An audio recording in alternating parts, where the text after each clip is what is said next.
ରବି ସହରରେ ଏକ ଚାକିରି କରୁଥାଏ। ସେ ତାର ପରିବାର ସହ ଏକ କଲୋନୀରେ ରହୁଥାନ୍ତି। ରବି ସବୁଦିନ ଅଫିସ ଓ ଛୁଟି ହେଲେ ପରିବାର ସହ ଦିନ କାଟୁଥାଏ।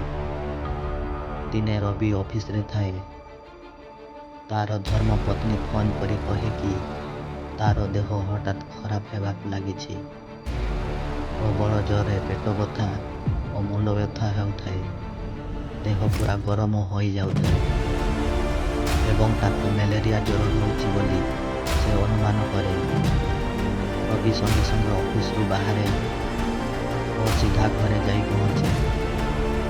ତାର ଧର୍ମପତ୍ନୀର ଏମିତି କେମିତି ହଠାତ୍ ଦେହ ଖରାପ ହୋଇଗଲା, ସେ ଭାବି ପୁରା ଟେନସନରେ ଥାଏ। ସେ ସଙ୍ଗେ ସଙ୍ଗେ ତାକୁ ଏକ ପାଖ ବ୍ରାଞ୍ଚ ଡାକ୍ତରଖାନାକୁ ନେଇଯାଏ। ଯେହେତୁ ବ୍ରାଞ୍ଚ ଡାକ୍ତରଖାନା, ସେଠାରେ ତାକୁ ବେଡ୍ ମିଳିବା ବହୁତ ମୁସ୍କିଲ ହୋଇଯାଏ। କୌଣସି ପ୍ରକାରରେ ସେ ଏକ ବେଡ୍ ପାଇଯାଏ। କିନ୍ତୁ ରବି ରାତି ସାରା ରହିବା ପାଇଁ ରୁମ୍ ଭିତରେ ଆଦୌ ଜାଗା ନଥାଏ। ସେତେବେଳକୁ ରାତି 9ଟା ବାଜିଥାଏ। ରୁମ୍ ବାହାରେ ବାରଣ୍ଡାରେ ଏକ ବେଞ୍ଚ ପଡ଼ିଥାଏ। ରବି ସେହି ବେଞ୍ଚ ଉପରେ ବସିପଡ଼େ ଏବଂ ସେଠାରେ ହିଁ ତାକୁ ରାତି କାଟିବାକୁ ପଡ଼ିବ, ଏମିତି ଭାବୁଥାଏ ରବି। ଏମିତି କିଛି ସମୟ ଯିବା ପରେ ସେ କାନ୍ଥ ଘଣ୍ଟାକୁ ଦେଖେ। ରାତି 12:45 ହୋଇଛି। ତାକୁ ମଧ୍ୟ ଧୀରେ ଧୀରେ ନିଦ ଲାଗି ଆସୁଥାଏ। ତାର ଆଖି ଲାଗି ଆସୁଥାଏ। ଠିକ୍ ଏହି ସମୟରେ ସେହି ରୁମ୍କୁ ଲାଗି ଆଉ ଏକ ରୁମ୍ରୁ କିଛି ଆବାଜ ଆସେ। ରବିର ନିଦ ଭାଙ୍ଗିଯାଏ। ସେ ଚାରିଆଡ଼କୁ ଦେଖେ, କେହି କୁଆଡ଼େ ନଥାନ୍ତି। ତେଣୁ ସେ ସେହି ରୁମ୍ ଆଡ଼କୁ ଯାଏ ଏବଂ ଦେଖେ କେହି କୁଆଡ଼େ ନଥାନ୍ତି ଏବଂ ରୁମ୍ରେ ମଧ୍ୟ ତାଲା ପଡ଼ିଥାଏ। ସେ ଉପରକୁ ଦେଖେ, ସେଠାରେ ଲେଖା ହୋଇଥାଏ ପ୍ରସବ ବିଭାଗ ବା ଡେଲିଭରି ରୁମ୍। ସେଠାରୁ ଆସି ସେ ପୁଣି ବେଞ୍ଚରେ ବସିପଡ଼େ।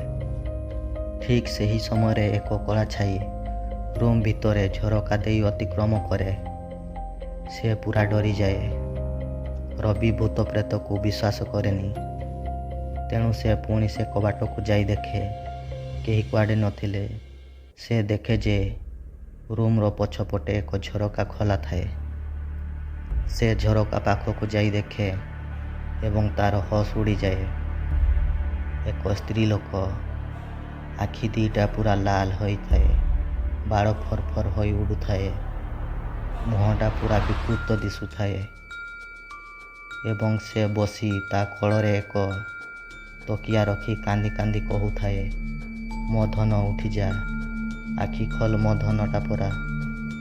ସେ ରବିକୁ ଯେମିତି ଝରକା ପାଖରେ ଦେଖେ, ସେ ବିଜୁଳି ବେଗରେ ଆସି ରବିର ବେକକୁ ଜାବୁଡ଼ି ଧରେ ଓ କହେ, ମୋ ଛୁଆକୁ ତୁ ମାରିଛୁ, ମୋ ଛୁଆକୁ ଫେରେଇ ଦେ। ଏମିତି କହି ସେ ଜୋରରେ ଚିତ୍କାର କରେ ଓ ରବିର ବେକକୁ ଜୋରରେ ଭିଡ଼ି ଧରେ। ରବି ସଙ୍ଗେ ସଙ୍ଗେ ସେଇଠି ବେହୋସ ହୋଇ ପଡ଼ିଯାଏ। ସକାଳ ହୁଏ। ଲୋକଙ୍କ ଶବ୍ଦ ଶୁଣି ତା ଚେତା ଫେରିଆସେ। ଡାକ୍ତର, ନର୍ସ ଯିବା ଆସିବା କରୁଥାନ୍ତି। ସେ ତା ସ୍ତ୍ରୀ ପାଖକୁ ଦୌଡ଼ିଯାଏ ଏବଂ ଦେଖେ ତା ସ୍ତ୍ରୀ ସମ୍ପୂର୍ଣ୍ଣ ଭାବରେ ସୁସ୍ଥ ହୋଇଯାଇଥାଏ।